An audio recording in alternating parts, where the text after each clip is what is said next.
बिस्मिल्लाहिर्रहमानिर्रहीम। अस्सलाम वालेकुम। मैं उम्मीद करती हूँ कि आप सब बिल्कुल ठीक ठाक होंगे। तो चलें जी, आज मैं बनाने जा रही हूँ चिकन जलफ्रेज़ी। चिकन जलफ्रेज़ी बनाना स्टार्ट करते हैं। चिकन जलफ्रेज़ी बनाने के लिए सबसे पहले आपको चाहिए होगा ऑयल। ऑयल मैंने लिया है 2 बड़े चम्मच। 2 बड़े चम्मच ऑयल के ऐड करने के बाद आपने जो सेकंड स्टेप करना है वो ये है कि आप इसमें ऐड करेंगे जिंजर गार्लिक पेस्ट। 1.5 चम्मच मैं अदरक लहसुन का ये पेस्ट शामिल करूँगी।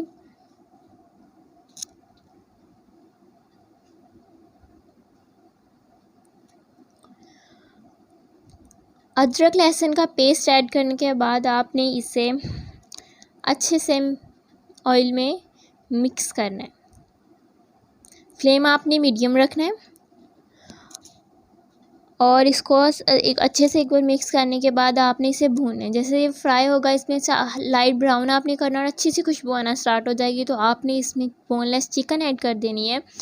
चिकन मैंने ली थी 1 किलो ली थी, जिसमें से सारी हड्डियां वगैरह बाहर निकाल दी, तो ये बाकी जो बची वो ये है।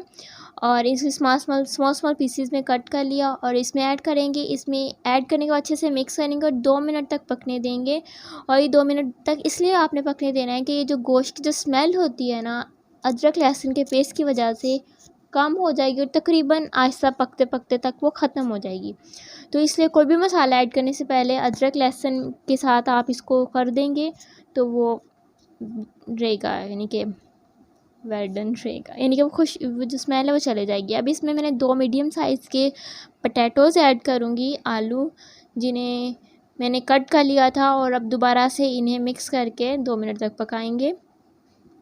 2 मिनट तक जब ये पक जाएँ तो इसमें हम प्यूरे ऐड करेंगे और इस प्यूरे में 2 टमाटर थे लार्ज साइज़ के, 1 लार्ज साइज़ का प्याज था, जिनका मैंने पेस्ट बना लिया और अब इसमें ऐड करूँगी। ऐड करने के बाद आप फिर से अच्छे से मिक्स करेंगे।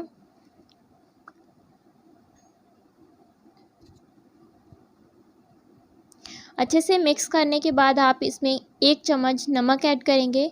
नमक आप अपने टेस्ट के हिसाब से भी ऐड कर सकते हैं, कुछ लोग ज़्यादा खाते हैं, कुछ लोग कम खाते हैं, वो आपकी मर्ज़ी। अब अच्छे से मिक्स करने के बाद जैसे ही बबल्स आना स्टार्ट हो जाएंगे, हमारी ये जो करी सालन जो भी जलफ्रेज़ी बन रही है, तो जब बबल्स आना स्टार्ट हो जाएंगे तो आपने इसे ढाँप देना है कैप की, इसकी लिड की मदद से। और फिर इसे मीडियम फ्लेम पे आप तब तक पकाएंगे जब तक ये आलू और ये जो चिकन है ये सॉफ्ट ना हो जाए। और मुझे लगता है कि मेरे आलू और चिकन सॉफ्ट हो चुके हैं, तो अब हम अपना जो नेक्स्ट प्रोसेस है वो प्रोसीड करते हैं। तो अब इसमें मैं ऐड करूँगी 1 चम्मच कुटी हुई लाल मिर्च, आधा चम्मच पिसी हुई लाल मिर्च और आधा चम्मच हल्दी। इनको ऐड करने के बाद आप फिर से अच्छे से मिक्स करेंगे।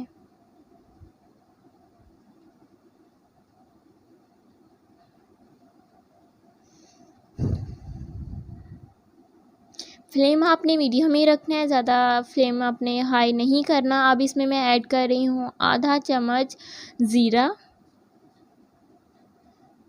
और आप लोगों को मैं याद दिलाती चलूँ, अगर आपने मेरी वीडियो को लाइक शेयर और सब्सक्राइब नहीं किया तो फ़ौरन से जल्दी से कर दें और सब्सक्राइब करना तो मत भूलिएगा। अब इसमें मैं 2 टमाटर कट करके ऐड करूँगी और साथ 4 हरी मिर्च, ये आप भी अपनी मर्ज़ी से डाल सकते हैं जितना आपको स्पाइसी खाना चाहिए। और 1 मैं शिमला मिर्च ऐड कर रही हूँ इसमें।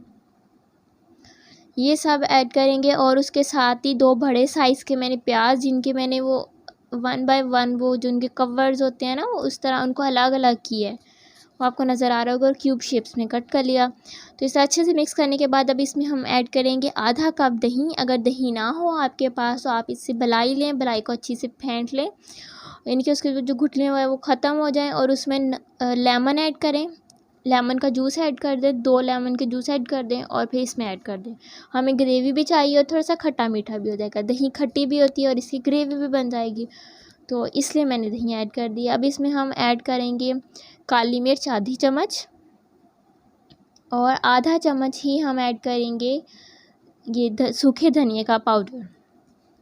ये ऐड करने के बाद अब दोबारा से हम अच्छे से इसे मिक्स कर देंगे। सब्जियों को हमने ज़्यादा नहीं पकाना। देखिए हमारे आलू और चिकन ऑलरेडी पक चुकी थी, हमने सब्जियों को ज़्यादा नहीं पकाना, ये ना कि बिल्कुल इसमें गल जाए, हमने बस थोड़ा सा इनको सॉफ्ट करना है। इसलिए हम क्या करेंगे, इन्हें ढाँप देंगे। हार्डली आप इन्हें 3 या 4 मिनट के लिए ढाँप दें मीडियम लो फ्लेम पे, तो ये आपकी अच्छे से पक के तैयार हो जाएंगी। और ये देखिए कितनी मज़ेदार सी हमारी चिकन जलफ्रेज़ी रेडी हो चुकी है। और अगर आपको अच्छी लगी तो आप मुझे कमेंट में ज़रूर बताएं। मैं आपको फिर से एक बार याद दिलवाती चलूं कि आपने मेरे चैनल को लाइक शेयर और सब्सक्राइब करना और कमेंट करना तो आपने बिल्कुल भी नहीं भूलना। और प्लीज़ प्लीज़ प्लीज़ फ़लस्तीन के मुसलमानों के लिए और दुनिया में जहाँ कोई मज़लूम इंसान है, चाहे वो मुसलमान है या नहीं, प्लीज़ प्लीज़ उनके लिए दुआएं करें अल्लाह की बारगाह में। और अल्लाह ताला उनकी हिफाजत फ़रमाए, अल्लाह अपने क़िबला अव्वल की हिफाजत फ़रमाए। और बेशक अल्लाह ताला खूब जानता है कि कब और किस वक्त किसकी रस्सी को खींचना है। तो बस दुआएं करते रहें, अपना और अपने प्यारों का ख्याल रखें। अल्लाह हाफ़िज़, दुआ में याद रखिएगा।